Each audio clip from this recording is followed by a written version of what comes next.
The Lord be with you. And with your spirit. A reading from the Holy Gospel according to John. Glory to you, O Lord.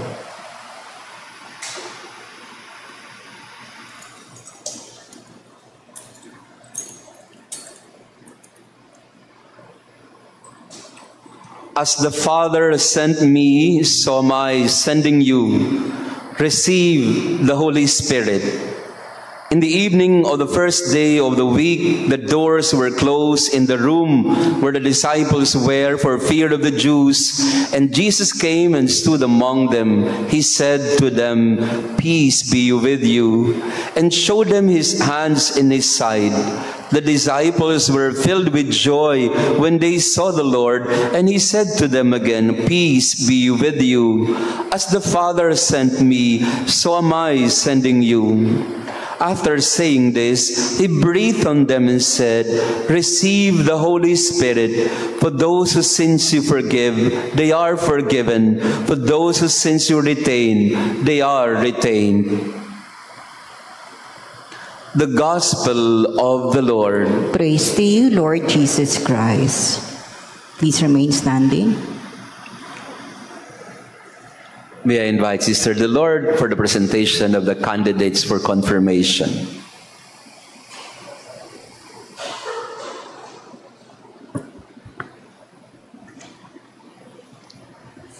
Most Reverend Father Jason Laguerta, our parish priest, I present to you these 37 candidates, 13 male and 24 female, for the sacrament of confirmation. They have been prepared to be fully initiated into the community of the Church.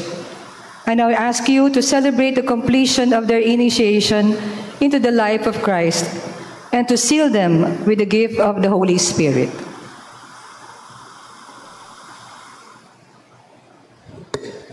Please be seated. Palakpakan natin muna ang ating mga candidates for confirmation. Praise be Jesus Christ. Now and forever. Sa pag sinabi kong praise be Jesus Christ, you say now and forever. Praise be Jesus Christ. Pakibating ang katabi natin ng magandang hapon, magandang umaga. Good morning, everybody. Good morning to you. Ayan. Sister, ulit, hindi ko narinig. 27, 37. 27. 37. Ayan. Pakitaas nga ang kamay ng 37 candidates for our confirmation. Ayan, 37. Ano ang age range natin from from 2 years old hanggang 65 years old, tama ba? Ayan. But we are happy to have you today, our dear confirmants and also your sponsors and families. What is confirmation? What does it bring to us? By the word itself, it means to firm up someone. Confirmation. It is not just firming up, but confirmation. In other words, you are being strengthened with. Yun po ang ibig sabihin ng con. Con means cum. Cum in Latin means with. And firmare, is to strengthen. So confirmare or confirmo is to strengthen with. Yung palalakasin kayo, palalakasin tayo. Para saan? Para sa pananampalataya, para sa pagmamahal, para sa pag-asa sa Diyos. We will be strengthened with the Holy Spirit. Because humanly speaking, we are weak. Mahina ang tao, marupok.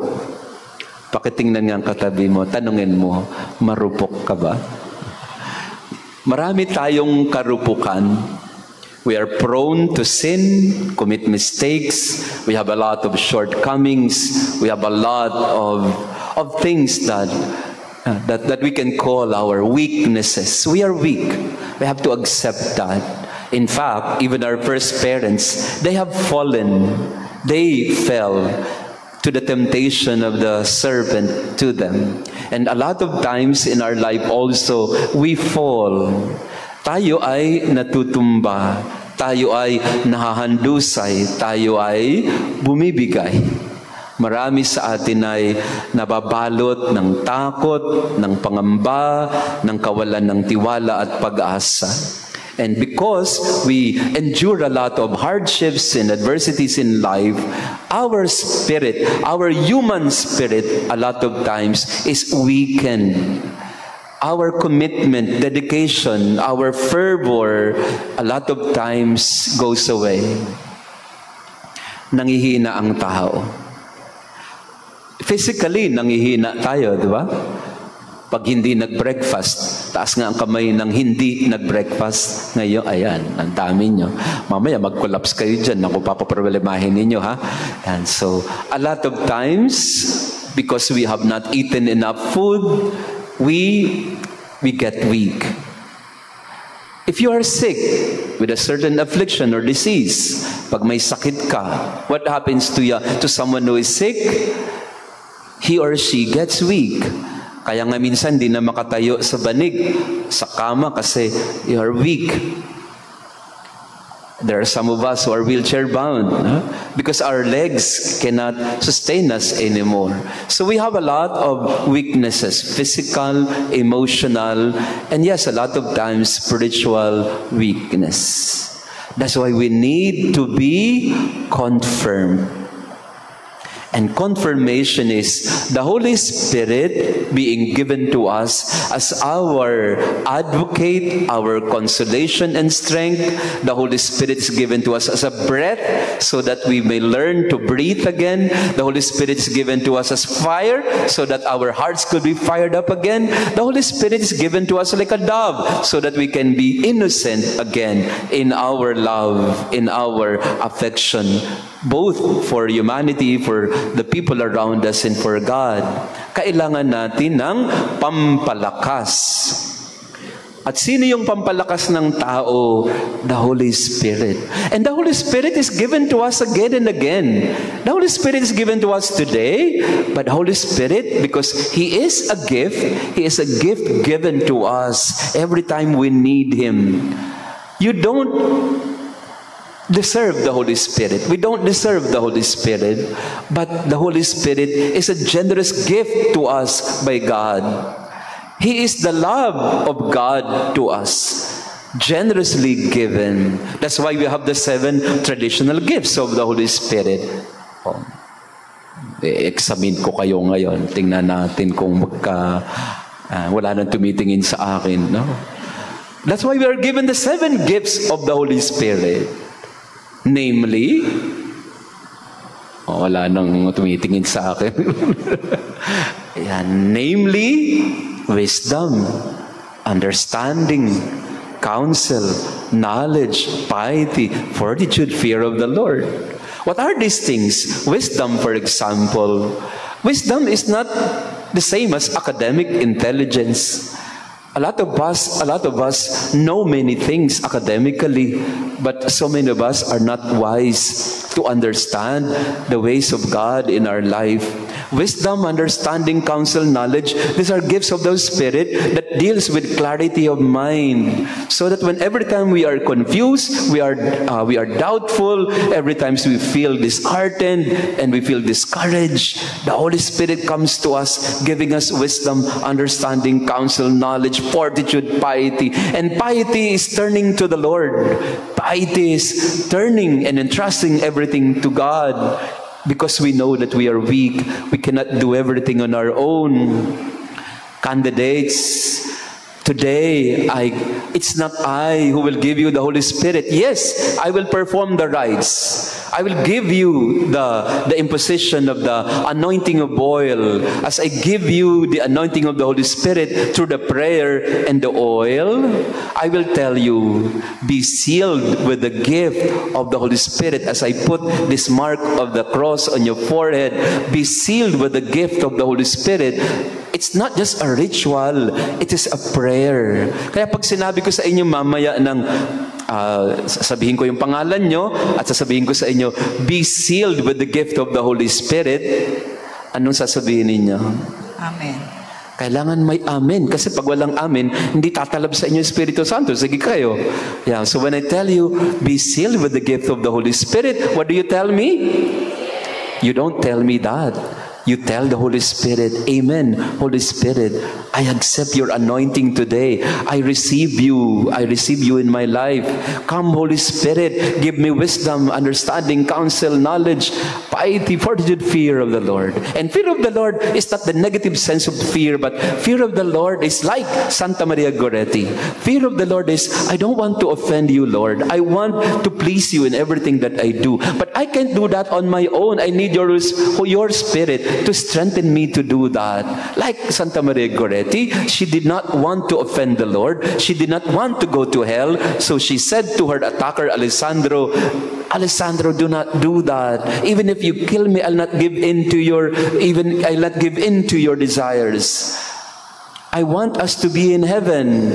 I don't want to be separated from God. That's fear of the Lord. And who can give us that gift? The Holy Spirit. The Holy Spirit will enable us, will give us the strength to be firm in our dedication and fidelity to God, so that we can say no to Satan and we can cling to God. I cling to you, O God. I will not allow Satan to tempt me. I will be firm in my faith. I will stick to you, Lord. Who does that for us? Who gives us the power to do that? The dunamis, they call it in Hebrew. Dunamis means power. And whose power is given to us? The Holy Spirit. Kaya pag nakumpilan dapat ng isang tao, when you're anointed with the Holy Spirit, you are now given an advocate. Parakletos in Greek. Parakletos means a lawyer, a defender. Kaya pagka nakumpilan ng isang tao, meron na siya ngayong abogadong tatabi sa kanya, na pag nanghihina siya, hindi niya alam sasabihin, yung abogado ang magsasalita para sa kanya. And what Jesus told us in the gospel today, if you happen to go to Mass, do not worry about what you are to say to people. The Holy Spirit will be given to you. Because the Holy Spirit acts like a lawyer. If you don't know what to say, if you don't know the rules, the Holy Spirit will tell you what to say and what to do. Inspiration. Yun ang ibig sabihin ng inspiration. Inspirare. Inspirare means I inhale. Inspirare. In is to take in. Inspirare is to breathe. So inspiration means to breathe in what? To breathe in the Holy Spirit. So when you say, I am inspired, you're saying practically, the Holy Spirit is breathing in me. Ulitin nga natin to, breathe in. Breathe in the Holy Spirit. That's what confirmation is about. You breathe in the Holy Spirit. You receive the fire of the Holy Spirit. Without the Holy Spirit, all of us will be very weak. Kasi we are naturally weak. But with the Holy Spirit, we are given the strength. Ako, I would not brag about myself, pero sa totoo lang, madalas nangihina din ako. Akala nyo ba madaling maging pare? No, kanina nagmisa ako alas 7, nagbigay ako ng Bible study, kain ng konti for breakfast, ito, kumpil naman. Mamayang alas 12, pupunta naman ako sa Rockwell, magmimisa na naman ako. At mamayang alas 5, pupunta naman ako sa SM dito sa Manila, magmimisa din ako. So, pagod na nga ako eh. Akala nyo ba madali lang yan? O masarap yan? Hindi kaya. Kasi kung ako lang tatanungin, mas gusto ko kayang manood na lang ng Netflix. Kaya lang hindi eh. Kailangan mong gawin ito, hindi dahil sa kaya mo. Kung hindi, Espiritu Santo ang magpapalakas sa iyo. Kaya ako every time I feel weak in my ministry, in the things that I need to do, pag napapagod na ako, ang sasabihin ko lagi ay, Holy Spirit, ikaw na bahala. Ikaw na bahala dyan. Alam niyo ba ito mga sinasabi ko sa inyo madalas? Yung mga homily ko at nagsasermon ako, hindi ko ginagawa yan. Hindi ako naghahanda talaga ng napakatagal. Kasi lagi ko sinasabi sa Holy Spirit, wala na akong panahon mag-aral, pero pwede ba ikaw na magsalita? Siya ho madalas nagsasalita. Kasi kung ako din lang, hindi ko naman mababanggit kung ano yung mga sinasabi ko. It's the Holy Spirit who empowers us. So, I declare to you and testify to you the power of the Holy Spirit. He is real. Totoo siya. Paano siya naging totoo? Kasi, makikita mo sa bunga ng Espiritu Santo. Second question. Kung ang 7 gifts of the Holy Spirit ay binigay sa atin, makikita mo rin ang epekto ng Espiritu Santo sa pamamagitan ng fruits of the Holy Spirit. Namely, tapos tayo niya, no? Love, kindness, gentleness, patience, goodness, self-control. If you're able to do these things, you know that the Holy Spirit is in you. If there is love and patience, gentleness and kindness in you, the Holy Spirit is there. Pero pagka puro galit ka, puro away ka, pag puro ano ka, ayan, puro negativity ka, pag puro ka toxicity, ayan, wala dyan ng Espiritu Santo. Ayan, tingnan mo nga ang katabi mo, may love ba sa Kanya? Yan, nasa Kanya ang Espiritu Santo. May gentleness and kindness ba? O, nasa Kanya ang Espiritu Santo. Yan. So, we invite the Holy Spirit today to strengthen us, to be given to us. Final analogy. I am able to reach you because of this microphone. With this microphone, you can hear my words. But the moment I shut this down, and when the moment I take this and put it off, I don't know if you are able to hear.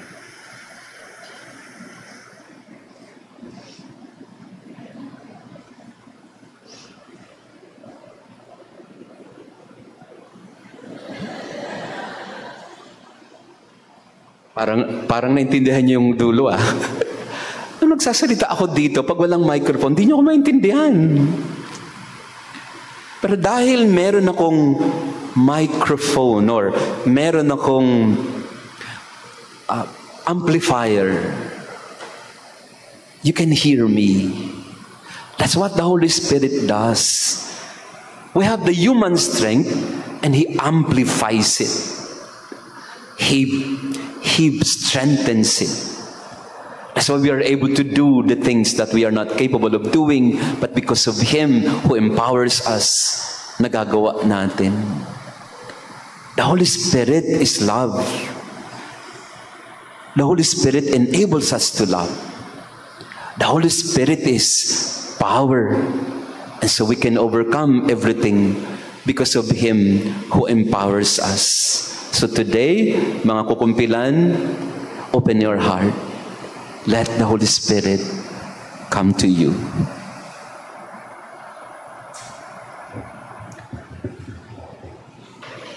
Let us pray.